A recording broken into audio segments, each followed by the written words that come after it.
Expo 2024, the 4th International Furniture, Home Textile and Household Exhibition.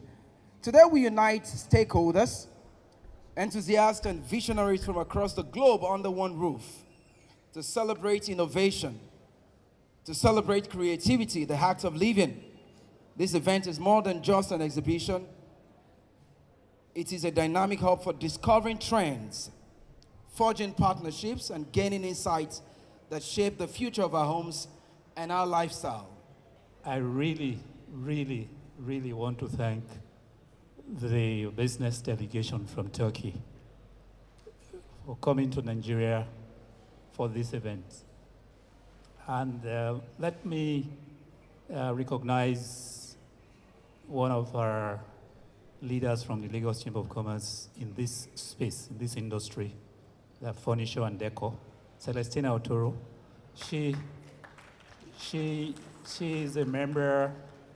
She's a member of a group in the Lagos Chamber of Commerce, about 700 of them, that have come through the system of building business people.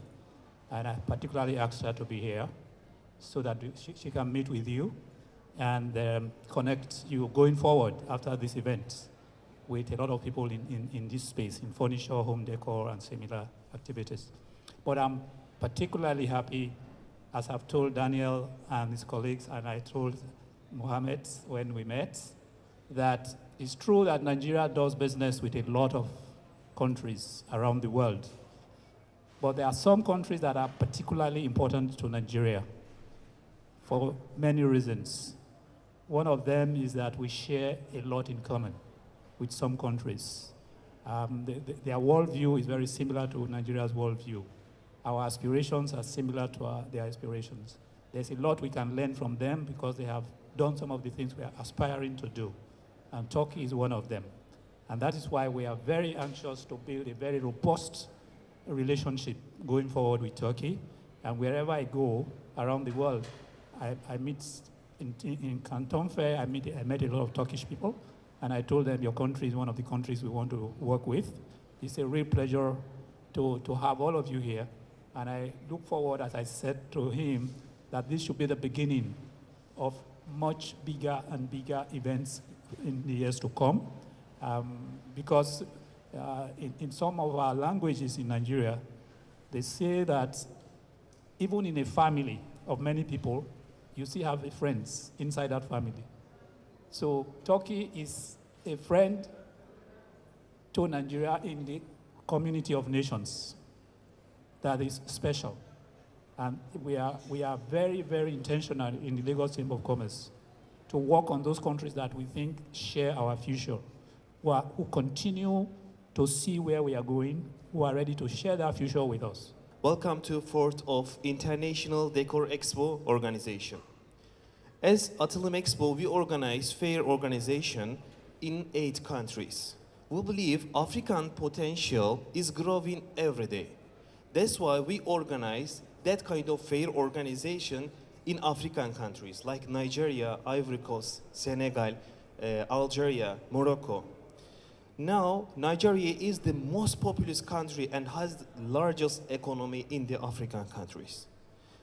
It's also the only sub-Saharan country that exports both oil and natural gas. Atılım Expo is our company, aims to show Nigerian potential to the world.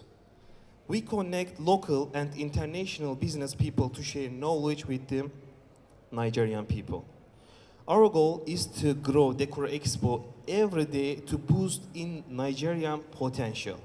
Thank you to all participants and visitors to speak for your supportation. Welcome again. Thank you so much for the Decor Expo. Thank you. It's a fantastic day, and I'm excited to be here in the vibrant city of Lagos. Lagos gradually has become my home, and I am glad to be associated with business leaders like you seated here today. So it's truly an honor. So one of the things that I've always believed so far is global partnerships. And I believe with global partnership, we can do a lot. What we are projecting is to ensure that businesses don't just come to Nigeria, We need businesses that will be in Nigeria. And truly, today's event is a perfect example, telling us that we are not just working, we are bridging the gap, bringing together best of Nigerian ingenuity and Turkish craftsmanship to create something special. Thank you very much, ladies and gentlemen. It's a real pleasure and honor to declare this event open and to mark another major step in the business between Turkey and Nigeria, and hoping that this is the beginning of much bigger and bigger businesses between the two countries.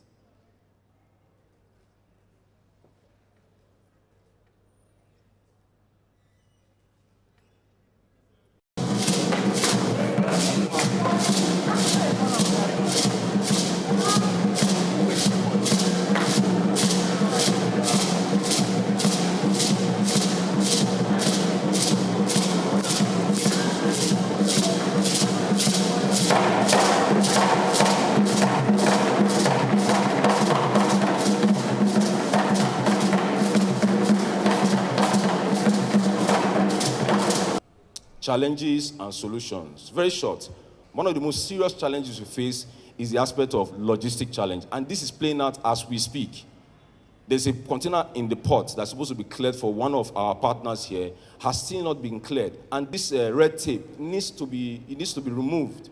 We need to have a more smoother supply chain when making business between Turkey and Nigeria. This is one of the serious problems that we have. Having to pass through customs, network issues, and here and there. We need to do better as a country to try to improve this, to get better results. Because when people are frustrated when doing business with your country, there is no way they will invest in that country. After now, we're just going to move around in a group. We'll just go together. We'll see each of the booths. Very important. We'll visit the booth. Then we'll be back here 12:15. We're going to be learning a lot from our amazing speakers, and they're going to be talking to us about how we can seize this opportunity.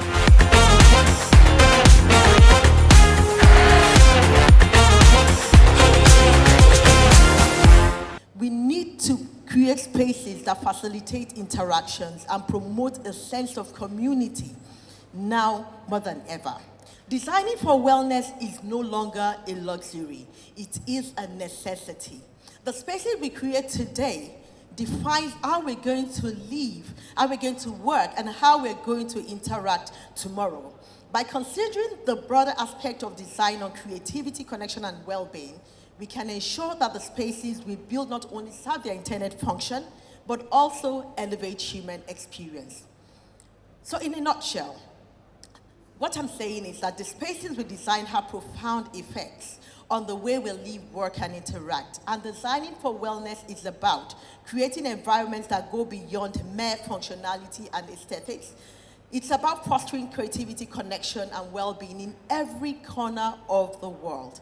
As designers, we have the responsibility, we have the opportunity to shape environments that inspire, environments that nurture, and environments that empower. So for smaller brands who are looking to scale up or looking to just be better, I would say focus on storytelling. So storytelling is a very important tool when it comes to building your brand, because content is king these days. So, and we have like a lot of young people who are I see what we're doing in the industry, and I'm really proud about everything that's going on. So look for ways to tell story. Why should I choose you?